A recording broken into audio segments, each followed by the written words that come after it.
각 정당의 대선 후보들이 확정된 뒤에 처음으로 TV 토론에서 맞붙었습니다. 앞에서 잠시 보신 것처럼 5명의 후보가 꼬리에 꼬리를 물면서 거친 설전을 벌였습니다. 네, 각 당은 토론 뒤에 자기 당의 후보가 빛난 토론이었다고 자평을 했는데요. 이번 토론의 주요 쟁점과 전반적인 평가, 김홍국 경기대 겸임교수 그리고 서정욱 변호사와 함께 짚어보겠습니다. 네, 안녕하십니까? 예, 안녕하십니까.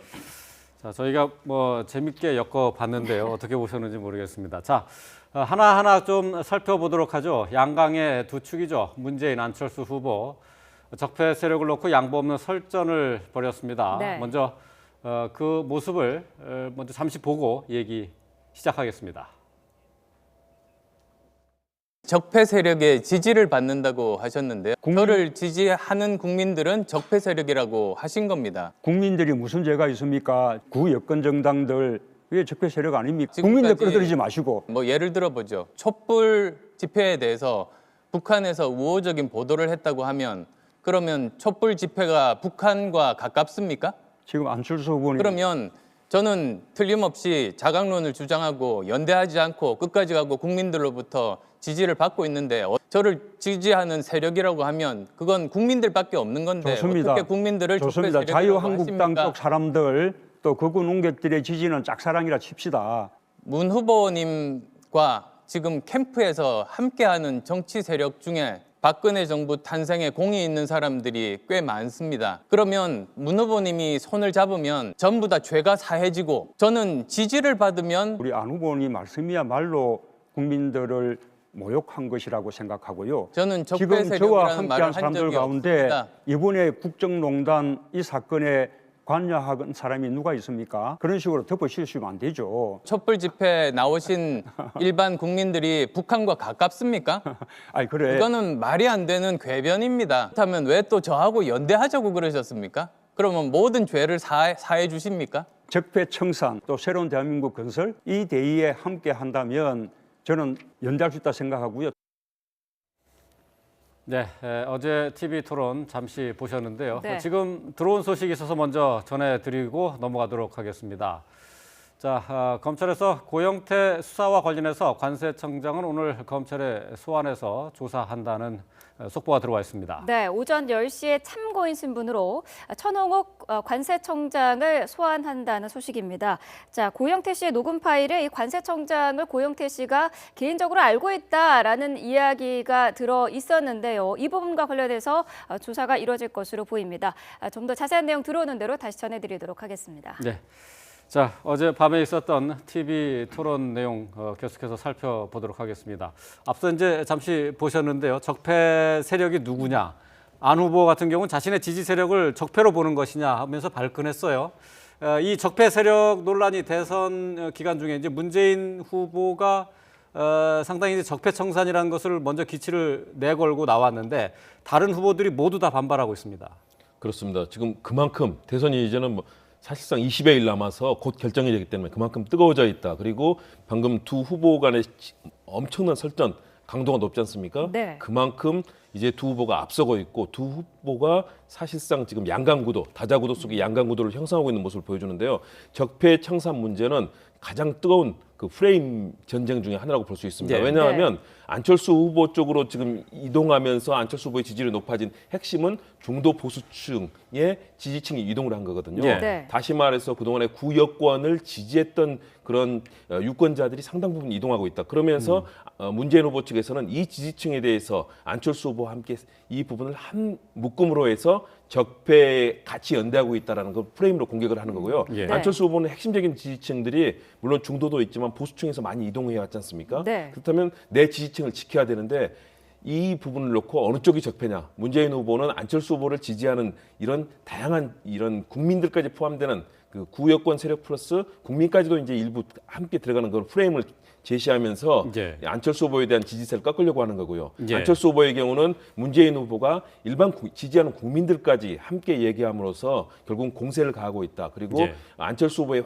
지지층의 확장을 지금 막으려고 하는 네. 프레임 전쟁이 벌어지고 있다. 그래서 어제 내내 이 부분을 놓고 뜨거웠고요. 예. 다른 특히 보수 진영의 두 후보인 유승민 후보라든가 홍준표 후보는 결국 적폐 대상이 되기 때문에 예. 그에 대해서 반발할 수밖에 없는 그런 상황. 그래서 어제 내내 2시간 반 동안 정말 가장 뜨거운 그 항목이 바로 이 적폐 논쟁이었습니다. 네. 예. 적폐 논쟁 그리고 연대 논의 이 부분이 아무래도 각 후보들의 확장성과 관련이 있기 때문에 후보들도 굉장히 예민할 수밖에 없는 부분이죠. 그렇죠. 이게 그 문재인 후보가 이제 안철수 후보가 보수층으로 확장을 막기 위해서 네. 적폐 연대라고 공격하는데요. 예. 저는 이게 그 부적합하다고 보는 게 문재인 후보의 제가 워딩을 정확하게 소개해 보면 국민이 무슨 죄가 있습니까? 구여권 정당들이 적폐 세력입니다. 그럼 이게 안철수 후보가 구여권 정당, 즉 자유한국당이나 바른정당과 연대를 하면 그건 이게 비판이 맞아요. 예. 적폐 연대가. 그런데 지금 안철수 후보가 자각론 연대를 안 하고 있잖아요. 네. 이 말이 이게 보수 국민들이 자발적으로 차악 선택 이론에 의해서 문재인 후보가 더 싫으니까 안철수 후보를 지지하고 있는 거 아니에요. 예. 그러니까 이게 국민들이 자발적으로 하는 거, 이걸 적폐연대라고 하는 거는 결국 이 국민을 적폐연대라고 하는 거기 때문에 저는 이게 좀 맞지 않다 이렇게 보고 있습니다. 예. 네. 이 적폐 세력을 청산해야 된다라는 게 문재인 후보 측에서 문재인 캠프 측에서 나오는 이제 캐치프레이즈인데요. 이게 과연 득이 될 것인가? 이거는 또 평가를 좀 달리 할 부분이 있을 것 같아요.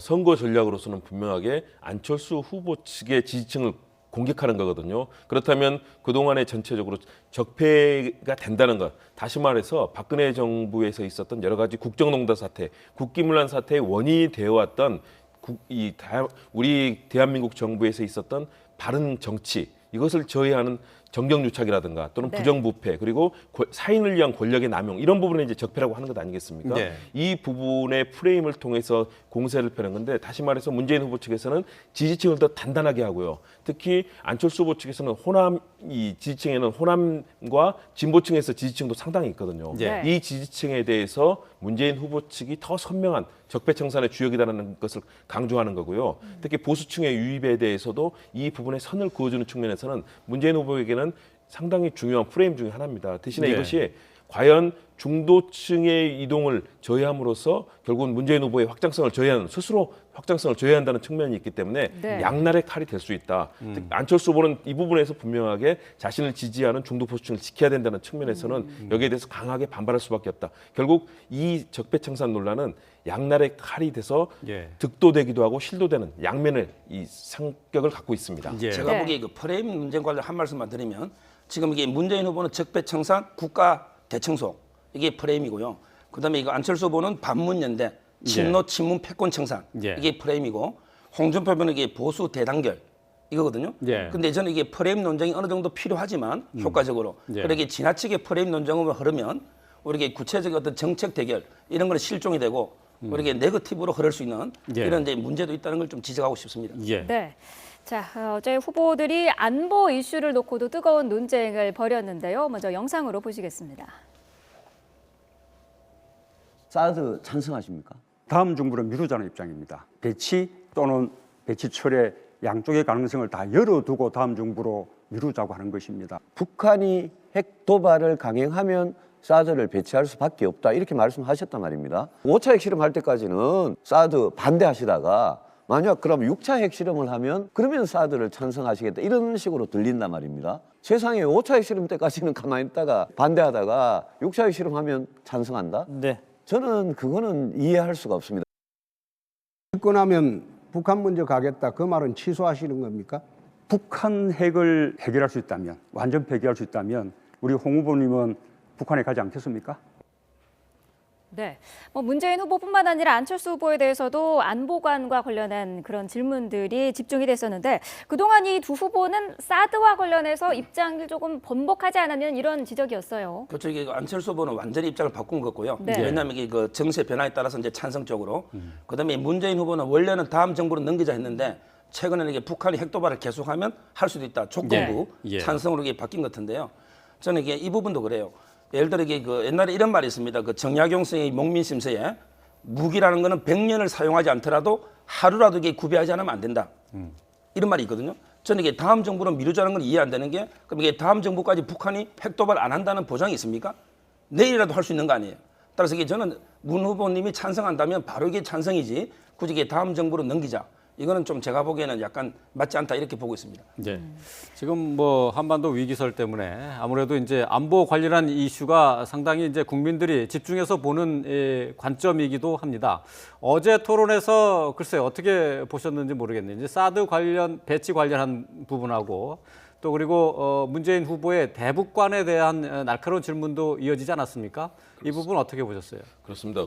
굉장히 지금 안보 문제가 대선의 핵심적인 쟁점 중에 하나로 들어왔다. 예. 그동안의 핵심적인 쟁점은 그동안의 박근혜 정부의 이런 비선 실세에 의한 국정농단 이런 적폐를 어떻게 청산할 것인가, 그리고 미래지향적인 비전을 어떻게 만들 것인가였는데 여기 안보 이슈가 이제 하나의 어젠다로 들어와 있습니다. 예. 네. 그 부분이 굉장히 또 중요하고요. 그런데 이것은 사실은 무 자르듯이 다룰 수는 없는 것이 그동안에 했었던 여러 가지, 특히 이 이명박 박근혜 정부 9년 동안에 이루어졌던 이 대북 정책이 사실상 실패한 거 아니겠습니까? 북한의 북핵 위기를 막아내지도 못했고 예. 계속해서 북한의 도발은 이어지고 앞으로도 북한과의 모든 관계가 단절되어 있는 상황에서 우리 한국이 주도권을 가지고 이 문제를 해결할 수 없는 상황입니다.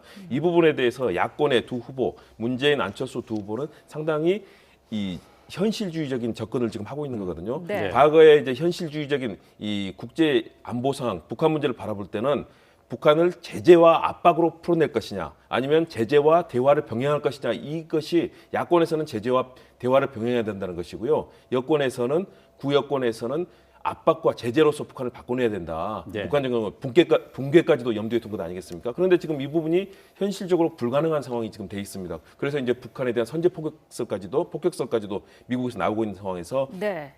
사드가 과연 유용한 것인가? 어제 유승민 후보도 그런 얘기를 했죠. 사드가 필요하다. 대신에 사드가 북한의 공격을 다 막을 수는 없는 거다. 현실적인 이 무기로서의 한계에 대해서도 인정을 했거든요. 네. 그런 측면에서 이 문제를 북한을 어떻게 하면 바꿔낼 것인가, 그리고 북핵의 이 흐름들을 어떻게 이 무력화시키면서 바꿔낼 것인가에 대한 어제 논쟁들이 상당히 의미가 있었다고 보고요. 예. 네. 그렇다면 계속해서 사드 배치라든가 또는 외교안보에 있어서 이 제재 일변도의 접근을 얘기한 유승민 후보의 입장들, 보수적인 접근이고, 거기에 대해서 문재인, 안철수 후보가 얘기했던, 다시 말해 사드가 이 제 역할을, 북한의 그런 공격을 다 막아낼 수는 없지만 그러나 현실에서는 이미 배치가 실전화돼 있는 상황이고, 네. 한미 관계를 고려할 때 이제는 뭔가 방향을 어느 정도 전환할 때가 됐다라는 그런 것들이 서로 간에 오가면서 앞으로 정책에서 새 정부에서는 새로운 정책을 조율해낼 수 있는 예. 가능성도 볼 수 있었다라는 측면에서 의미가 있었다고 봅니다. 예, 네. 그 안보 이슈나 이제 북한 이슈 같은 것은 이제 선거에서 보면은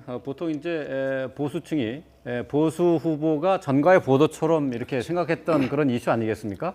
어제 이제 문재인 후보는 이제 반격하기를 지금 이 북한 위기, 한반도 위기설의 근원은 바로 보수 정권 10년이 맞는 것 아니냐, 이렇게 얘기를 했어요. 그렇죠. 이게 어제 제가 토론을 보니까 결국 이제 문재인 후보 이런 분들은 이제 아까 전에 이명박 박근혜 대통령 10년 무능이 예. 지금 위기를 초래했다 이렇게 보고요. 예. 그다음에 홍준표 후보는 그게 아니고 예를 들어 이게 DJ 예. 또는 이게 노무현 정부 때 즉 좌파 10년의 어떤 이게 햇볕 정책 예. 이것 때문에 초래했다 이런 서로 공방을 벌였는데 그렇죠. 제가 보기에는 이게 둘 다 50보 100보 같아요. 항상 이게 외교라는 거는 채찍과 당근이 필요한데 어느 게 치우치면 안 되거든요. 예. 저는 이와 관련해서 이게 우리 미국의 존 F 케네디가 한 말이 있는데요. 이런 말을 했습니다.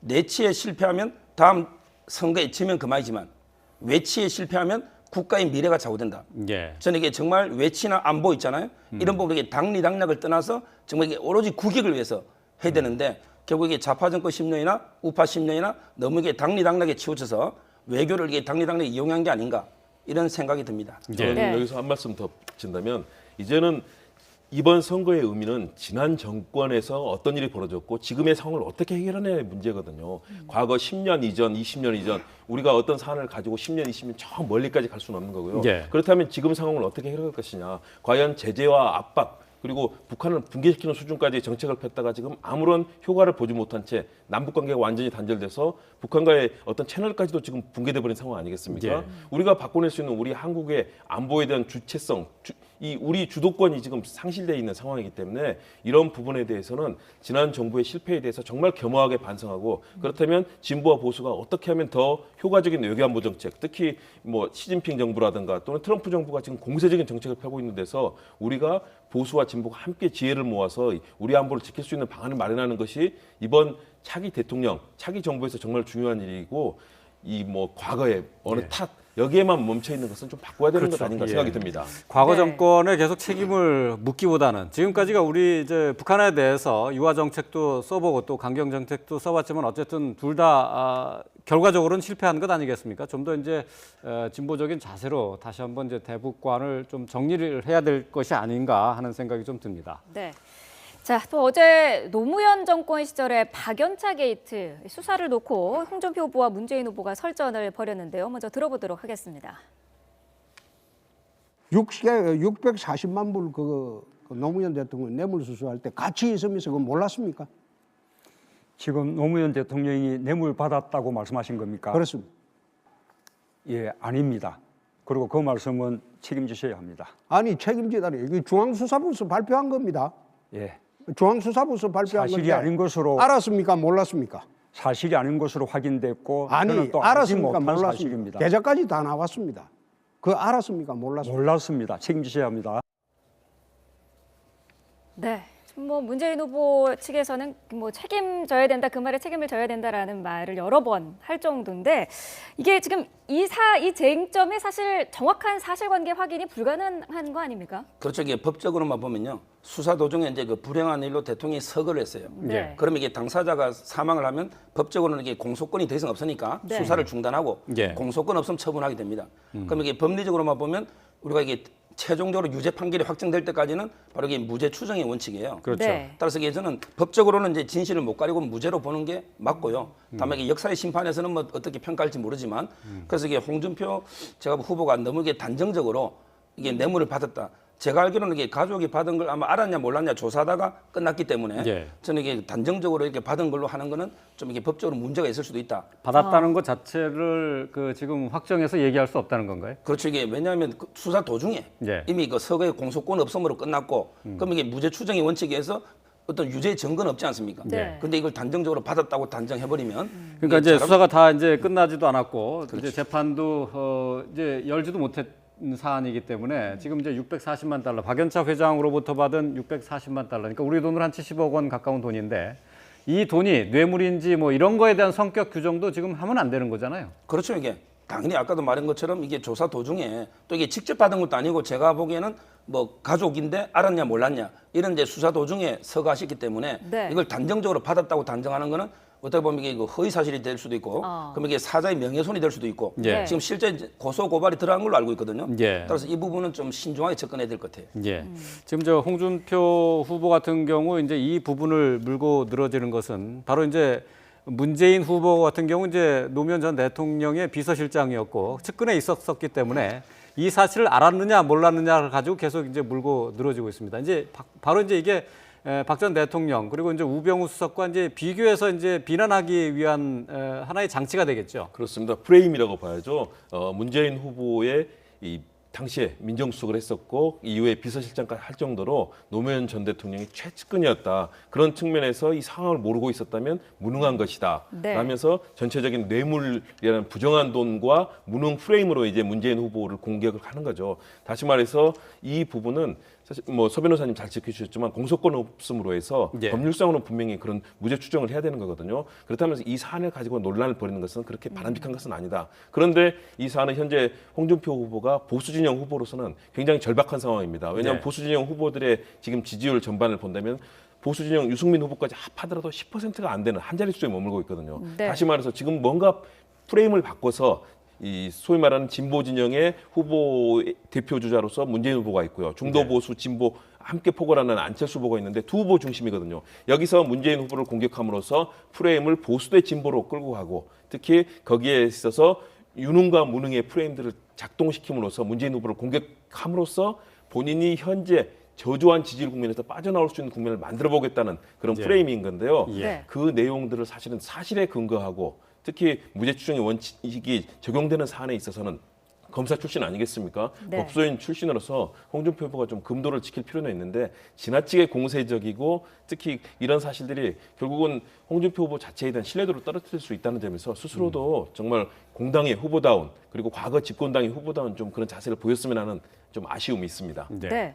문재인 후보가 계속해서 뭐 그 얘기에 대해서는 책임을 지셔야 합니다라고 얘기를 했는데 그러면은 법적으로 어떤 거를 할 수 있는 겁니까? 그러니까 이미 이제 아까 말한 것처럼 사자의 명예훼손. 네. 네. 왜냐하면 이게 그 일반 명예훼손은요 진실이거나 허위거나 둘 다 명예훼손이 돼요. 진실일 진실일 때도 경우에도 명예훼손이 되고. 명예훼손이다. 네. 물론 이제 공익을 위해서 했을 때는 조각이 되고요 위법성이. 그런데 그 사자 즉 죽은 사람에 대해서는 진실일 때는 명예훼손이 안 돼요. 네. 사자의 명예훼손은 허위 사실일 때만 명예훼손이 되는데 네. 그런데 지금 이미 고소 고발은 된 걸로 알고 있는데요.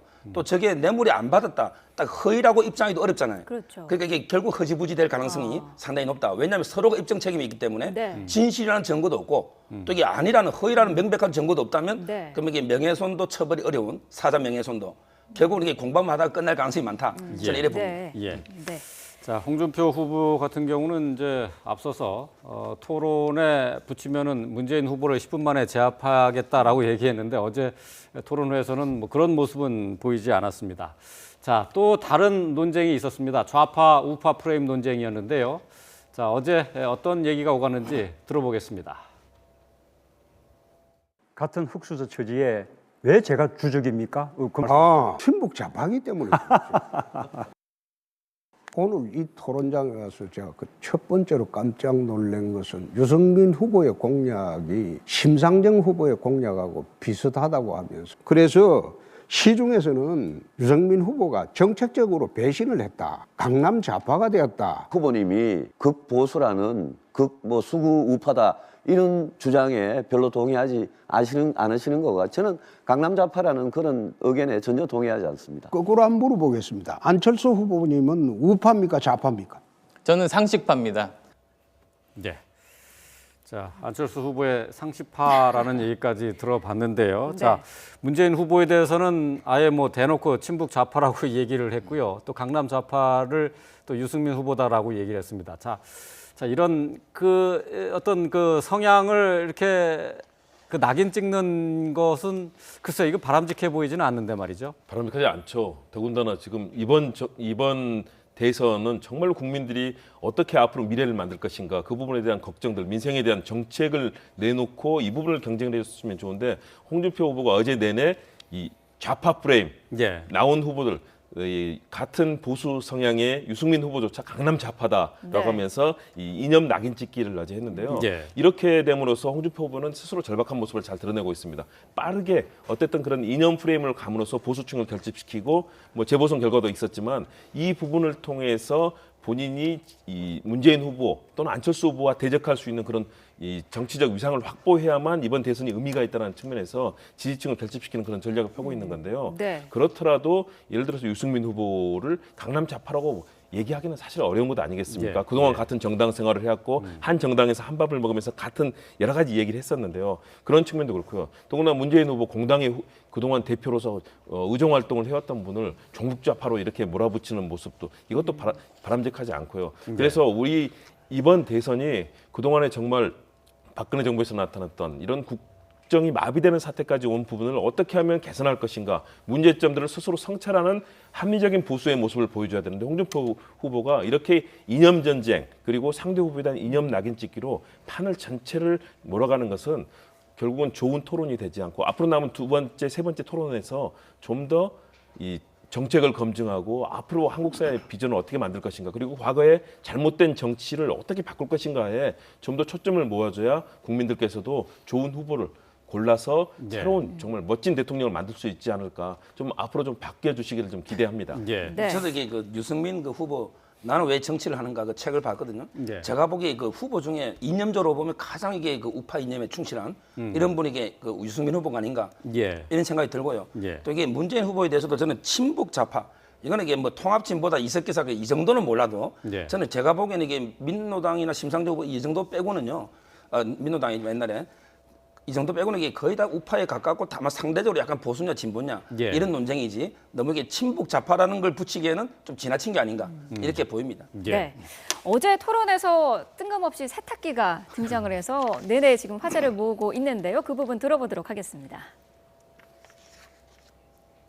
본인이 형사 피고인이기 때문에 아까 대한민국을 세탁기에 넣고 돌리겠다 그러시는데 많은 국민들이 우리 홍 후보님도 세탁기에 들어가셔야 한다고 생각한다고. 세탁기 들어갔다 나왔습니다. 네, 홍 후보님 그 세탁기 갔다 오셨다고 하는데 그 세탁기가 고장난 세탁기 아닙니까 혹시? 세탁기가 삼성 세탁기입니다. 그 양심이 있어야 될 거 아니에요. 그리고 대통령을 하시겠다는 분은 최소한 염치가 있어야죠. 예, 대선에 나오셨으면 4월 9일 이전에 국회의원 사퇴하셔야죠. 대선 떨어지면 국회의원 계속 하려고 하고 있지 않습니까? 당당히 사퇴를 하고 그래 대선에 임해야죠. 그거는 꼼수 아닙니까? 네.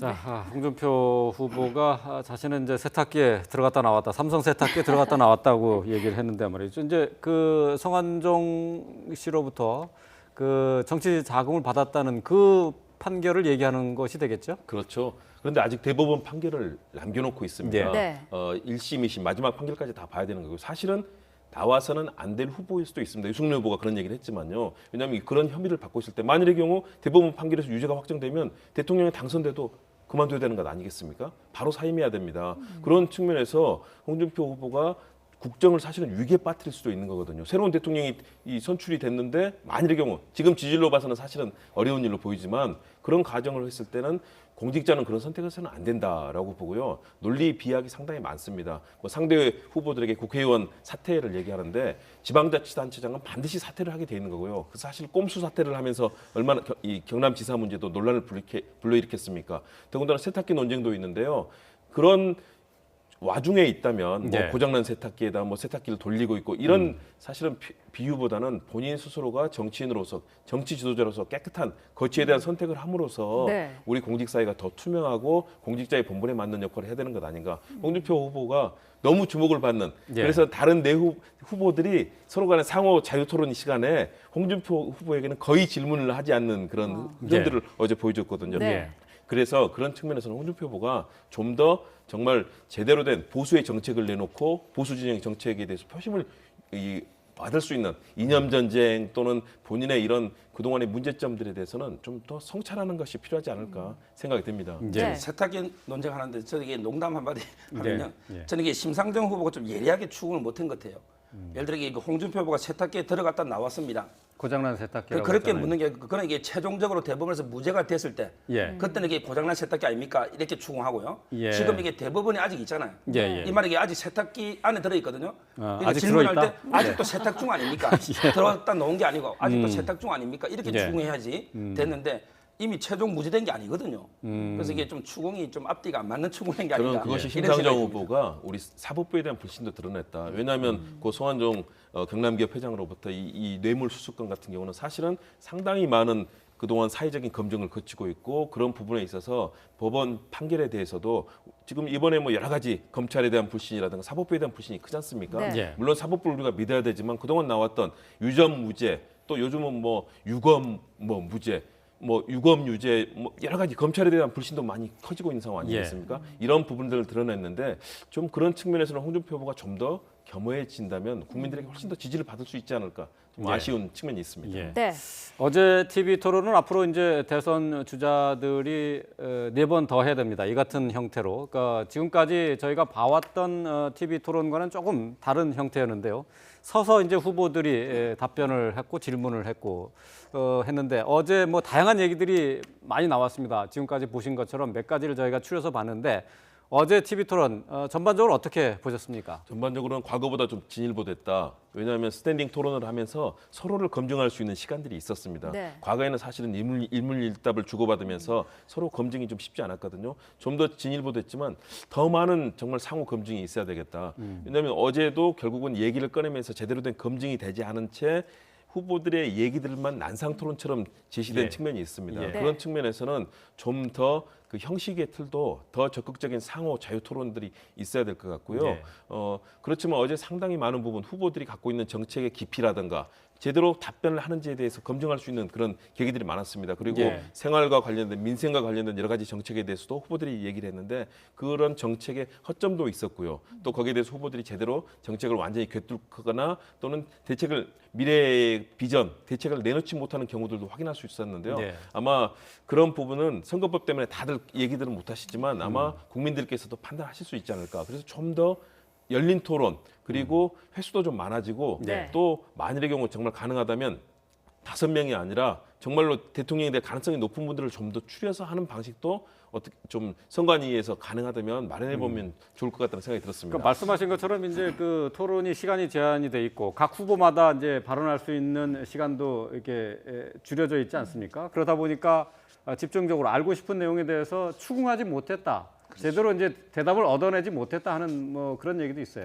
저도 이게 공감하고요. 실제 그 뭐 형식적인 질의응답 빼고 나면 실제 1 후보당 한 18분 정도밖에 안 됐다. 예. 뭐 이런 이제 비판도 있고요. 제가 보기에는 약간 수박 겉핥기식으로 되고요. 이게 과연 표심에 저는 어떤 영향을 줄까? 예. 제가 보기에는 이게 큰 영향을 안 줄 것 같아요. 아, 그래요? 왜냐하면 이게 예. 그 로마의 그 유명한 카이사르가 한 말 있잖아요. 예. 사람에게 누구나 모든 걸 볼 수 있는 게 아니고 자기가 이게 보고 싶은 것만 보고 예. 듣고 싶은 것만 듣는다. 예. 그러면 이게 지지자들이 TV를 볼 때 자기 후보를 지지하면 그 후보의 말, 자기가 보고 싶은 듣고 싶은 건 듣거든요. 예. 이걸 우리 그 심리학 용어로 확정 편향이라는데 예. 이것 때문에 제가 보기에 거의 뭐 영향 표심에 이미 거의 정해졌기 때문에 예. 뭐 통계학적으로 보면 한 8, 9% 정도가 TV 토론 보고 바깥 하는데 예. 그것도 이게 좀 믿기는 어렵고요. 큰 영향은 없었다 이렇게 보입니다. 네. 지금 8, 9% 그러니까 그 말씀하신 것처럼 TV 대선 후보 토론이라는 게 이제 지지 후보를 결정하는데 큰 영향을 주지 못한다고 말씀을 하셨지만은 연구 결과는 뭐 말씀하신 것처럼 5에서 한 9% 정도는 지지 후보를 바꿨다라는 그 조사도 있어요. 그렇다고 하면은 지금 이런 박빙의 선거전 대선전에서는 상당히 중요한 부분 아닐까요? 근데 8, 9%가 뭐 작은 수치는 아니지만 예. 실제 순수하게 이 사람을 강하게 지지하다가 완전히 바꾼 게 아니고 뭐 약간 이게 그 백지 상태 뭐 약간 중도 상태에서 이렇게 바꾸는 요 정도는 몰라도 아마 제가 보기에 강하게 지지하다가 바꾸는 거는 TV 토론 보고 예. 형식적인 이거 보고 십몇 분 보고 예. 그거는 좀 통계가 좀 정확성이 없는 것 같아요. 과거에 그렇습니까? 예. 존 캐리 부시 후보의 토론도 그랬고요. 힐러리하고 트럼프 후보의 토론에 대해서 미국 언론에서 전반적으로 힐러리 후보가 완승했다. 3번 토론 그리고 존 캐리도 마찬가지였거든요. 부시 후보의 압도적으로 그 당시에 뭐 뉴욕 타임스, 워싱턴 포스트 미국의 전 언론이 그런 평가를 했지만 결국 토론을 더 잘못했다는 후보가 승리를 했습니다. 네. 우리 사실은 전체적으로 약 5 내지 9%가 바뀌긴 하는데요. 예. 그 지지 후보가 과연 될 후보에게 가서 바뀐 것인지 예. 이런 부분에 대한 뭐 검증도 좀 필요한 것 같고요. 네. TV 토론이 결정적인 사실은 변수는 되지 못하고 지지층을 더 결속시키거나 예. 또는 상대 후보에 대한 혐오감을 더 높인다거나 이런 상황들이 있기 때문에 TV 토론이 사실은 결정적인 변수가 되지는 못하는 것 같은데요. 예. 말씀하신 대로 지금 워낙 박빙, 양자가 지금 초박빙, 양강 구도가 펼쳐지지 않습니까? 그런 상황에서는 영향을 미칠 수도 있고 한마디의 실언이라든가 또는 검증에서 나오는 한마디의 실수 이런 부분이 중요하기 때문에 예. 네. TV 토론에서 모두들 긴장해서 후보들 예. 준비를 하는 것 같습니다. TV 뭐 두 토론 분, 보면 예. 유승민 후보하고 심상정 후보 지지율이 확 뛰어야죠. 토론은 제가 보기에 두 분이 제일 정책적으로 잘했거든요. 잘했죠. 근데 그게 예. 영향이 없잖아요, 지지율에. 예. 큰 효과 없다. 각 당에서는 지금 어제 TV 토론 이후에 모두 자신들의 자당의 후보들이 잘했다라는 평가를 내렸습니다. 화면으로 준비를 했는데요. 자, 더불어민주당 같은 경우는 이제 준비된 후보라는 점이 부각이 됐다라고 얘기를 했고, 자유한국당 같은 경우에도 홍준표 후보의 동무대였다라고 얘기를 했습니다. 사실 뭐 홍준표 후보가 상당히 주목도가 높긴 했습니다. 말이 좀 세고 거칠었었어요. 예. 그래서 동무대였지만 과연 지지율을 높이는 데 도움이 되는 것인지 도리어 트럼프적인 이미지, 부정적인 네거티브 이미지가 더 강해져서 도리어 지금 홍준표 후보의 경우는 지지율이 사실은 최근 들어서 점점 더 빠지는 추세 예, 그렇죠. 아니었습니까? 네. 그런 측면에서 과연 그것이 어느 정도 긍정적이었는지는 모르겠고요. 그런 측면에서 앞으로 좀 더 긍정적인 포지티브 캠페인을 할 필요가 있다고 보고요. 예. 문재인 후보는 준비된 노련미는 돋보이는데 정책에 대해서 얼마나 정말 치밀하게 꿰뚫고 있는지 사실은 좀 의문이 보이는 측면이 있었고요. 안철수 후보도 열심히 노력하면서 자신에 대한 그 초점들을 얘기하려고 굉장히 노력했는데 그러나 토론을 이끌어내는 방식에서 예. 아무래도 좀 부족한 부분도 엿보였습니다. 유승민, 심상정 후보가 굉장히 사실은 저는 돋보였다고 보는데요. 네. 정책에 대해서 굉장히 이 알파부터 오메가까지 정책의 일관성과 그동안 살아오면서 얘기했던 부분들이 어제 잘 드러나고요. 정책을 어떻게 실현하고 미래 비전을 만들 것인지 예. 그리고 자신의 보수 가치와 진보 가치에서 굉장히 충실한 모습들을 보여줘서 어제는 상당히 잘했다. 예. 그런데 결국 그것이 과연 워낙 지금 지지율이 낮은 상황이기 때문에 이것이 어느 정도까지 이 표로 연결될 것인지 그리고 양강 구도를 형성하고 있는 문재인, 안철수 후보가 어제 토론을 통해서 이 지지층을 더 결집시키고 또 상대 후보를 지지하던 후보를 끌어들였는지는 아직은 두 번째, 세 번째 토론을 좀 더 지켜봐야 될 것 같습니다. 예. 네. 자, 19대 대선 이제 뭐 25일 앞으로 다가왔는데요. 표심을 흔들기에는 TV 토론이 한계가 있다. 두 분이 뭐 말씀을 하셨지만은 그래도 지난번 대선에서는 이제 97%의 국민들이 최소한 한 번 이상 TV 토론을 받고 또 거기를 통해서 그 판단을 통해서 지지 후보를 결정했다라는 조사도 있습니다. 자, 앞으로 이제 TV 토론이 이제 계속 진행이 될 텐데요. 모든 캠프들 5명의 후보들이 어떤 또 면모를 보여줄지 기대가 됩니다. 자, 관련된 내용 김홍국 경기대 겸임교수, 서정욱 변호사와 함께 했습니다. 고맙습니다. 고맙습니다. 감사합니다.